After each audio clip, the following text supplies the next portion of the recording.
Necha gektar yeringiz bor umumiy dehqon xo'jaligingizda? 132. 130 gektar. Xatosiz va to'xtovsiz ishlagan. To'xtovsiz ekish uchun ham shu paxtani tergan vaqtida pateriyalarni aldan olish uchun avtopilotni qo'yishga lazım etdik. Mexanizator ham misol uchun kechasi ishlaganda charchab qolmaydi. Pateriya bo'lmaydi. Yo'qotish bo'lmaydi. Deyarli umuman bo'lmaydi. Ha, yo'qotish ham kultivatsiyada ham terim jarayoni. To'g'ri, yo'qotish bo'lmaydi. Assalomu alaykum kanalimiz kuzatuvchilari. Hozir biz Xorazm viloyati Xonqa tumaniga kelganmiz. To'tijon Bekmetova dehqon xo'jaligi rahbari Kamoliddin aka bilan suhbat qilishga bizdan bir oy oldin traktorlarga avtopilot o'rnatgan. Nima uchun avtopilot o'rnatdi? Barchasini bilib olamiz. Assalomu alaykum. Kamoliddin aka, yaxshimisiz? Charchamayapsizmi? Sog'lig'ingiz yaxshimi? Charchamayapsizmi? Kamoliddin aka, necha gektar yeringiz bor umumiy dehqon xo'jaligingizda? 132. 130 gektar.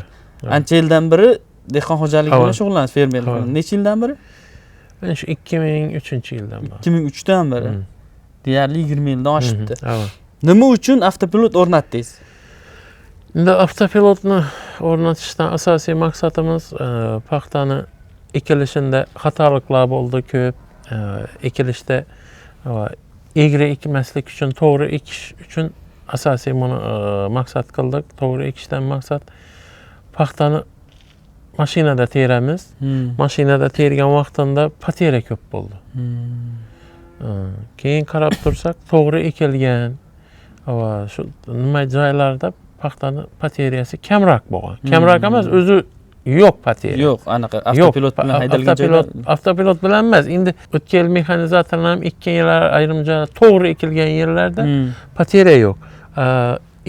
Egri bo'lgan, xatolik bo'lgan joylarda o'sha paxta mashina ko'p to'kkan pateriya bo'lgan.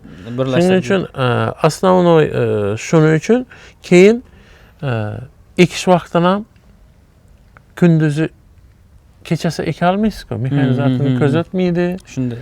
Qarong'ida eka olmaydi. Bunda tez ekib payti keladi. Payti keladi shu.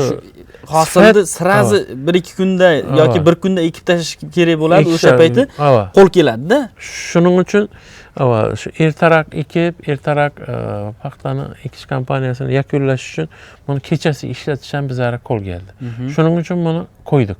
Xatosiz va to'xtovsiz ishlagan. To'xtovsiz ekish uchun ham shu paxtani tergan vaqtida pateriyalarni aldan olish uchun avtopilotni qo'yishga lazım etdik. Buni bilan ekkandan keyin kultivatsiyada ham yo'qotish bo'lmaydi. Kultivatsiyada ham endi avtopilotda ekilgandan keyin paxta to'g'ri ekiladi.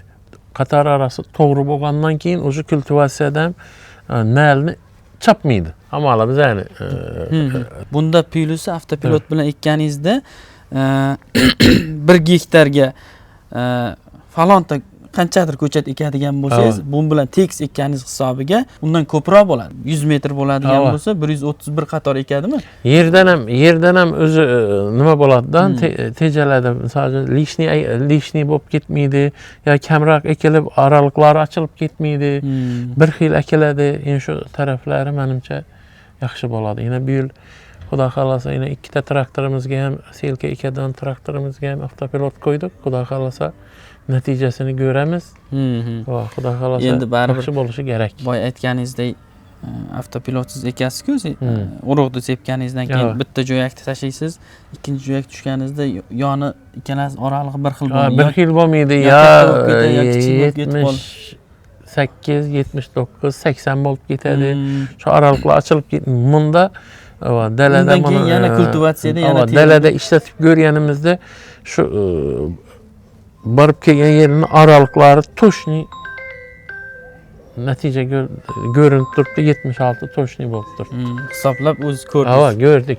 Alloh ishlatib ko'rsatdi. Zo'r. Ham yoqilg'idan tejayapsiz, ham mavsumda o'zi ekish kerak bo'lgan. Mexanizator ham misol uchun kechasi ishlaganda charchab qolmaydi. Kuni bilan ham ishlagan vaqtida prosta traktorni aylantirib berib yo'l solib, aynan bunda sizda hozir bu traktorni kim haydaydi?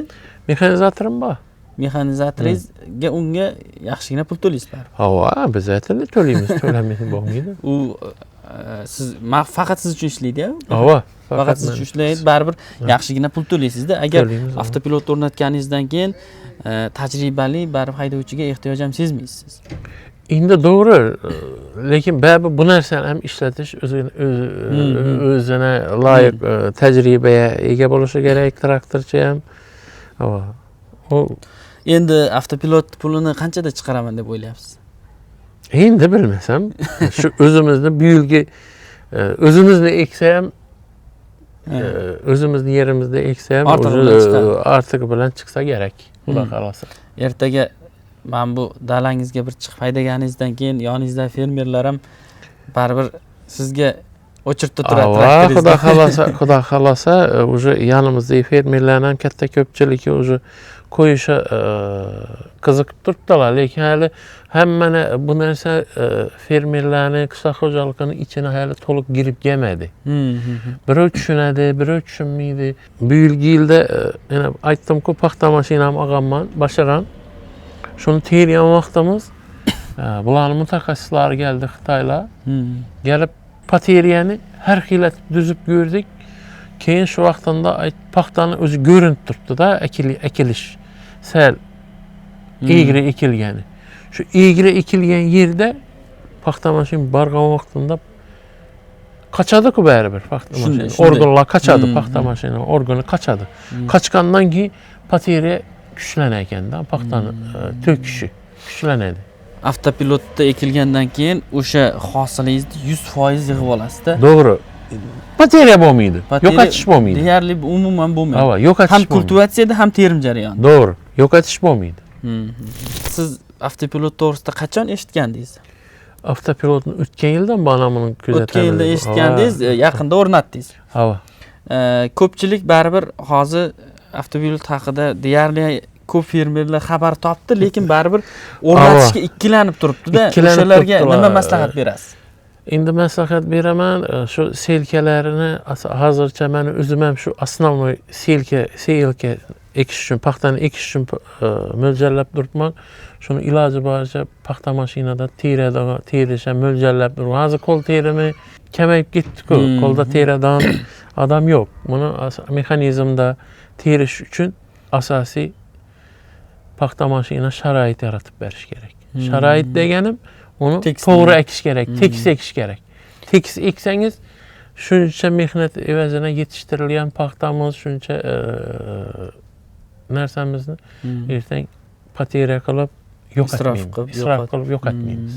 Bu ham baribir asosiy shu. Yo'qotilgan anaqa topilmagan foyda ham bu zararga kiradi-da baribir. To'g'ri. Kamoliddin aka bilan ham suhbatimizni yakuniga yetkazdik. Xudo xolasa, Kamoliddin akaning avtopilotdan kutuvlari katta, ya'ni asosan o'sha liniyani tekis olib beradigan bo'lsa, pateriyalarning oldini olish uchun aynan o'rnatganlar o'sha terim jarayonida va kultivatsiya jarayonida yo'qotishlarni oldini olish uchun o'rnatganlar. Agar kimdir shu maqsadda pateriya qilmasdan hosilni 100% olib turib, kultivatsiyada ham, terimda ham yo'qotish bo'lishini xohlamaydigan bo'lsak, traktorga avtopilot o'rnatish kerak. 23-fevral kuni katta onlayn taqdimot qilyapmiz. Taqdimotda hammasini tushuntirib beramiz. Ya'ni traktorni avtomatlashtirish, o'sha haydovchisiz bemalol tajribali haydovchi ham shart emas, qanaqa bo'ladi, kimlar qancha foyda qilyapti bizning mijozlardan o'rnatganlar, o'shalarning hammasini tushuntirib beramiz. O'sha pastdagi link orqali Telegram kanaliga qo'shiladigan bo'lsangiz, 23-fevralda onlayn taqdimotda hammasini aytib beramiz.